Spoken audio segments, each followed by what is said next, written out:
आई वडिलांनी लहान मुलांच्या मोबाईल बघणं त्याचे मुलांवर होणारे परिणाम काय म्हणजे? मला असं वाटतं की मुलं आईवडिलांना ऑब्झर्व करतच वाढतात. मुलं मोठ्यांचं जग ऑब्झर्व करत वाढतात. मग ते मला नेहमी असं वाटतं की पालक हे फक्त आईवडील नसतात. पालक ही प्रत्येक व्यक्ती असते जी त्या मुलाच्या आयुष्यात येते, प्रत्येक मोठी व्यक्ती. मग ते आजी आजोबा असतील, काका काकू, मामा मामी, मावशी, आत्या, शेजार पाजारची मोठी माणसं, तुमच्या आजूबाजूचे दुकानदार जे कोणी असतात, जिथे मुलं जातात ते दुकानदार, हे सगळे मुलांचे पालक असतात. म्हणून नेहमी असं म्हटलं जातं ना की मूल वाढवण्यासाठी अख्खं एन्व्हायरमेंट ते सगळं म्हणजे गाव जबाबदार असतं. तर मुलं ह्या सगळ्यांकडनं बघत शिकत असतात. माझे आईवडील कसे मोबाईल वापरतायत, त्यांच्या हॅबिट्स काय आहेत, त्यांना सांगता नाही येणार ह्या गोष्टी. छोटी मुलं सांगू नाही शकत, पण त्यांचं लक्ष असतं की कुठल्या वेळेला आई बाबा मोबाईल वापरतात, कसे वापरतात, त्याच्यावरती काय करतात, या सगळ्या गोष्टींकडे मुलांचं लक्ष असतं. म्हणजे आमच्याकडे जेव्हा टीनेजर्स वर्कशॉप होतात तेव्हा हमखास म्हणजे 99% वेळेला मुलं हे सांगतात की ताई तू हे सगळं आम्हाला सांगतेस, आम्हाला सगळं समजलं, आमच्या आईवडिलांना तू हे कधी सांगणार? कारण आमचे आईवडील आणि आमचे आजी आजोबा दिवस रात्र मोबाईलवरती काहीतरी करत असतात किंवा व्हॉट्सअप खेळत असतात किंवा कुठल्या तरी OTT चॅनलवरती काहीतरी बघत असतात. They are constantly on the phone. आणि जेव्हा आम्ही फोन घेतो तेव्हा त्यांना असं वाटतं की तुम्ही किती वेळ फोनवर आहात. कुटुंब शिक्षण देण्याची गरज आहे. म्हणजे आजी आजोबांच्या संदर्भात असं झालंय की त्यांना असं वाटतं की आमच्याकडे वेळ, आम्ही काय करायचं, मग आम्ही मोबाईलवर आहोत. आईवडिलांना असं वाटतं की आम्ही दिवसभर दमतो, आम्हाला काही रिलॅक्सेशन नाही का, आम्हाला मी टाईम नाही का, म्हणून आम्ही मोबाईलवर आहोत. मुलं म्हणतात माझी शाळा झाली, माझं काम झालं, अभ्यास करून मी थकलो, आता मला पण मी टाईम पाहिजे. जर आईवडिलांना मी टाईम पाहिजे तर मला पण मी टाईम पाहिजे, म्हणून मी पण मोबाईलवर. वी टाईम कुठे आहे याच्यामध्ये? प्रत्येकजण जर मी टाईमच्या मागे लागला असेल तर सगळ्यांचा मिळून जो वेळ आहे, जो देणं अपेक्षित आहे कुटुंबानी एकमेकांसाठी, तो वेळ आपण कधी काढणार? तो वेळ निघताना दिसतच नाही. अगं तू साधं हॉटेलमध्ये जर गेलीस तर तिथे सुद्धा मुलं आणि पालक सगळे समजा गेले असतील तर जो तो आपल्या मोबाईलमध्ये काहीतरी करत असतो. मग तुम्ही हॉटेलमध्ये कशाला जाता? तुम्ही घरीच जेवा, पार्सल मागवा. जर तुम्हाला मोबाईल बघतच जेवण करायचं आहे तर मग हॉटेलमध्ये तरी कशाला जायला पाहिजे?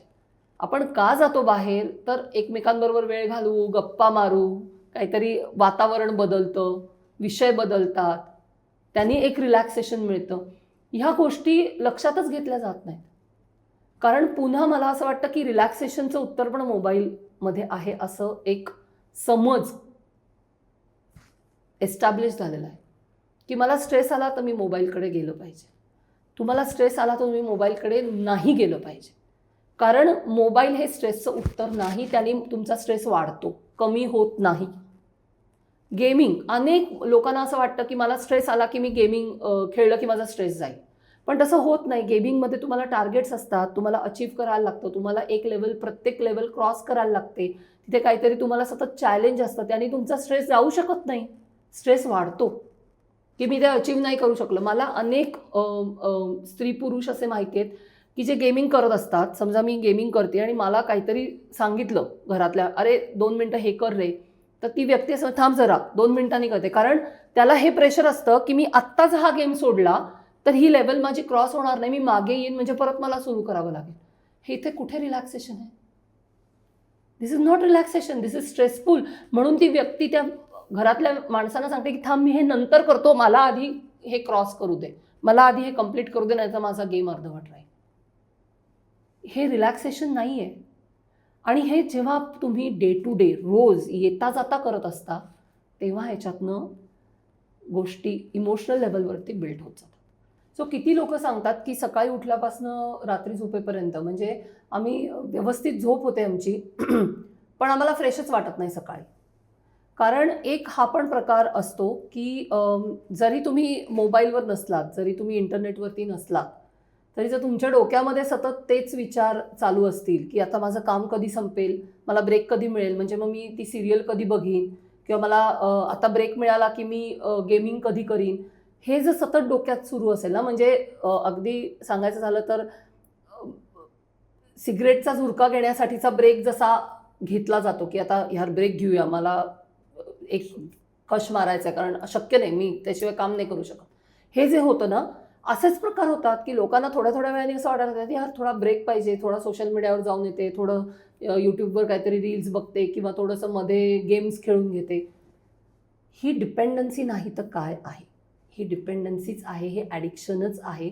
फक्त प्रॉब्लेम एवढा आहे की ॲडिक्शन दिसत नाही. म्हणजे इंटरनेट ॲडिक्शनमधला सगळ्यात मोठा आणि प्रॉब्लेमॅटिक एरिया हा आहे की ते ॲडिक्शन दिसत नाही. मग ते मुलांमधलं दिसत नाही, ते मोठ्यांमधलं दिसत नाही, ते ज्येष्ठ नागरिकांमधलं दिसत नाही. कारण जसं सबस्टन्स ॲडिक्शनमध्ये होतं की दारू प्यायलेला माणूस झिंगून खाली पडेल किंवा सिगरेट सतत चेन स्मोकर्स जे असतात त्यांना फुफ्फुसाचे आजार होतील किंवा काय त्यांचे ओठ काळे पडतील किंवा ड्रग ॲडिक्ट जे असतात त्यांचं पूर्ण शरीरच खंगून जातं आणि कळतं की अरे ह्या माणसाचं काहीतरी व्यवस्थित नाही आहे, तो हेल्दी दिसत नाही आहे. इंटरनेट ॲडिक्शनमधल्या लोकांचं असं काहीच दिसत नाही. कुठलेही शारीरिक त्या अर्थाचे दुष्परिणाम दिसत नाहीत. तुमचं जॉईंट पेन सुरू होतो तुम्हाला किंवा टेकनेक सारखे आजार सुरू होतात, पण ते असे दिसत नाहीत ना ठळक. त्यामुळे हे कळणं, हे आयडेंटिफाय करता येणं की मी इंटरनेट ॲडिक्ट आहे किंवा माझ्या घरातली मंडळी किंवा काय पालक माझे किंवा माझं मूल किंवा माझ्या घरातले ज्येष्ठ नागरिक हे इंटरनेट ॲडिक्ट आहेत किंवा इंटरनेट हेवी डिपेंडंट आहेत, हे आयडेंटिफाय करणं सुद्धा आपल्याकडे खूप अवघड आहे. कळतच नाही अनेकदा. कधी लक्षात येतं? जेव्हा बिहेवियरल चेंजेस होतात. आणि ती फार पुढची पातळी फार असते. पुढची. म्हणजे कालपर्यंत सगळ्यांमध्ये बसून गप्पा मारणारा मुलगा किंवा मुलगी अचानक आयसोलेट झाली, येईनाशी झाली, बोलेनाशी झाली, आपल्याच रूममध्ये बसायला लागली की मग लक्षात येतं अरे काहीतरी गडबड झालेली आहे. किंवा नवरा बायकोंमध्ये समजा कपल्समध्ये एरवी छान गप्पा, फिरायला जाणं, इंटरॅक्शन हे सगळं होत होतं, ते अचानक बंद झालं. सेक्शुअल लाईफ अचानक बंद झालं.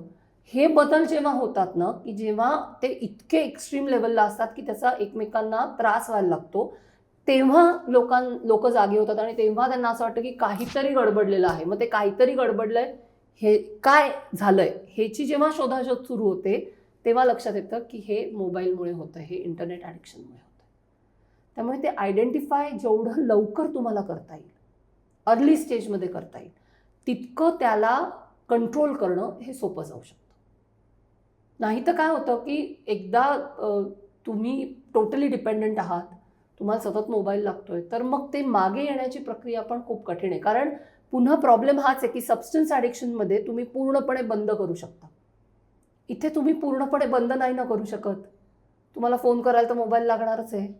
तुम्हाला काय भाजी आणायला गेलात तर जीपे करायला मोबाईल लागणारच आहे किंवा फोनपे किंवा जे काही ट्रान्झॅक्शन करायला.